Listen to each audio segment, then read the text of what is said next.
Well, hello, my friends, and welcome to Story Time with author Chris McIntyre, ladymackxo.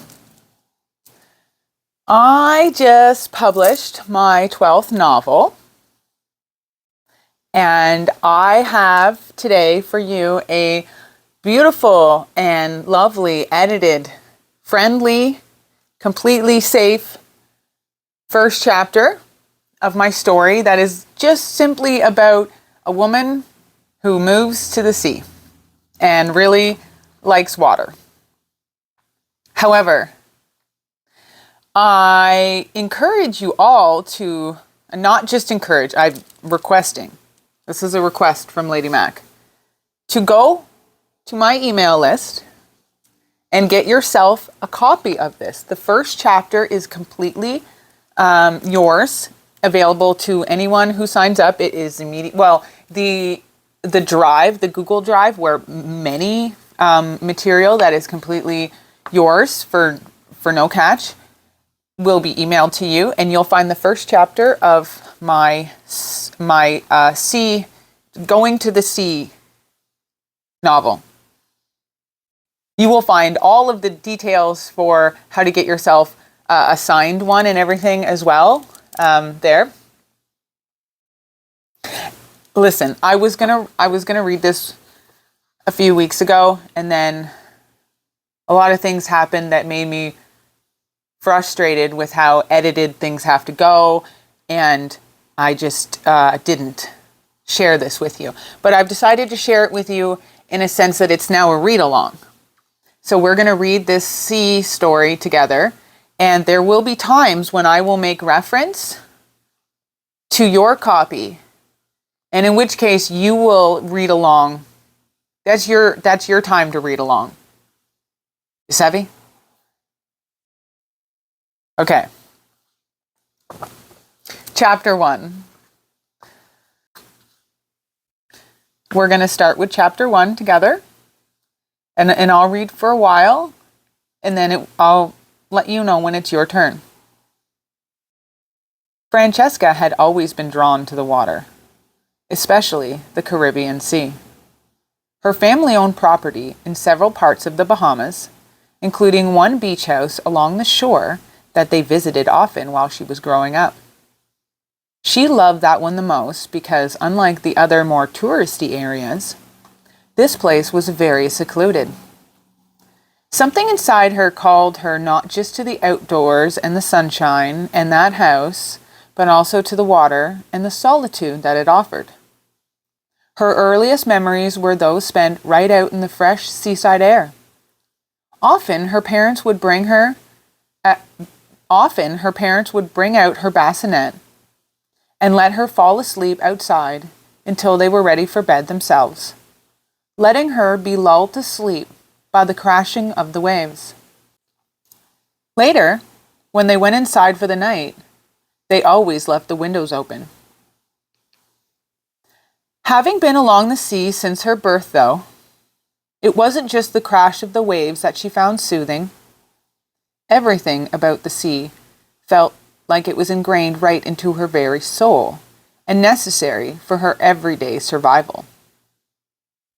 The smell of the salty air was tantalizing in her nose, the salt so strong that it often left a taste on her tongue. Like many who chose to make their life along the water, or grow up with it, or both, like she had, she could spend hours by the seaside, rough sand digging into her soft skin, the hot ground beneath her, her long hair flowing into the wind behind her as she sat in silence and watched the waves roll in, letting the seaside consume her. Sitting in the water, soaking it into her skin, her pores, her soul, until she was nothing more than a wrinkly prune and one with the waves. When her family wasn't at the beach house and was back home on mainland, Francesca would become sullen, withdrawn, and miserable. She longed for their return, ached for it, and counted down the minutes and seconds until she could be reunited with the sea. The moment she left the seaside, something inside her changed, and she couldn't get it back until she returned. Nothing else would sustain her, and her parents constantly grew tired of her at-home mood swings, as they were apt to call them. She knew from a very young age that not only did she belong there, at the water's edge, and only there, but that as soon as she was old enough, she would buy her own little home on the beach, right against the sea, secluded and alone, just like the beach house she grew up in.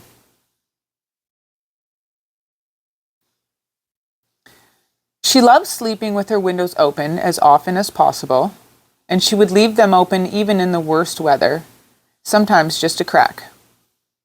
Once, Francesca received a firm scolding from her mother after leaving her bedroom windows wide open during a terrible storm, soaking everything in her room.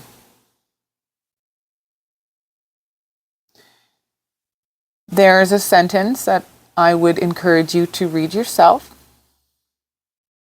She enjoyed being lulled into slumber by the sound of waves crashing into the shoreline, the sound being her lullaby from birth right into adulthood.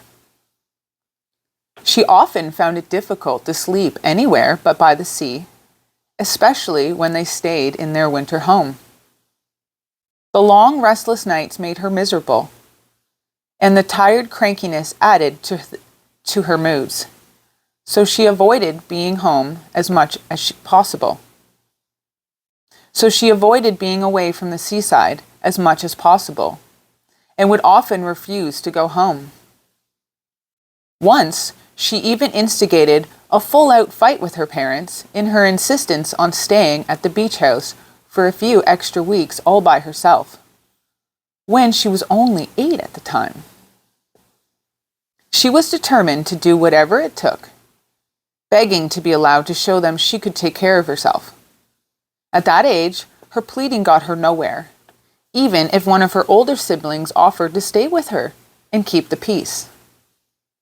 As a teenager, they would occasionally let her spend the night, first with one of her siblings, and then on her own. That progressed to a week, and once she was even allowed a month out there all by herself, just to shut her up. They knew she would never be ready to go home. Besides, Francesca wasn't an unruly kid. She was great to her parents in every other way. She just wanted to be by the sea. She loved hanging her laundry on the line to dry. She loved it even more when the wind was strong and the air was crisp. It left her bedding and clothes smelling fresh and wild, scented with the salty sea, sometimes with a slightly fishy undertone. That scent would consume her dreams at night and surround her during her everyday life, with every move she made, the wrinkles releasing a refreshing fragrance. The sea would never release its hold on her, even in her deepest of slumbers. Fishing was her specialty. Her father taught her from a young age how to live off the sea, showing her all the ways it could care for her, especially if she respected it and cared for it in return. Crafting jewelry and art were her second favorite hobbies to do from what the land and water provided, although she wouldn't know they were her second favorite hobbies until she was older. She would spend the whole day walking the beaches, scavenging for natural artifacts to create with, or floating on her small boat, catching food to nourish herself with, and later using the bones as part of her art creations and jewelry. Floating on her boat was a pastime in itself. More often than not, she could be found in her boat even if she wasn't fishing. She would lie in the bottom of it, so low you couldn't see her from the shoreline, on her back, watching the sky as the clouds drift past, as her body rose and dipped with the waves, almost one with the sea. Once or twice, one of her siblings had to come out and get her for dinner. And more than twice, they left her out there to fend for herself, to suffer the wrath once one of her parents was red-faced and shouting from the beach, as they had to scream themselves hoarse to get her attention. No penalty was enough to stop her from doing it again, though. We're we're going to start getting into an area where you need to read along. I know we've skipped one sentence, but we're going to be getting into areas where it's going to be a group activity. So please make sure your copy is handy. Francesca was deeply fond of the solitude she found living alone along the coastline, as if she were completely alone on the edge of the world. Her mother believed it was a passing phase, something she would grow out of. And now it's your turn. I'll tell you where to stop. It certainly took a certain kind of person to withstand this place. It wasn't just the torrential weather in some seasons, but also the destitution that most people found here as well. Being so far away from other people was a lonely life in general, with no other human beings to talk to, and no partner to share your day with. And you can read that line, just to be safe. But the family beach house had instilled a need to be as far away from people as possible while out on the water. She craved the solitude. She already knew from a childhood on the water that this was where she belonged, alone and at peace. She never tried to argue with her mother's insistence that things would change over time, because she knew her mother would never truly understand. And this is where it's your turn to shine. Okay? This whole paragraph is yours to do with what you will.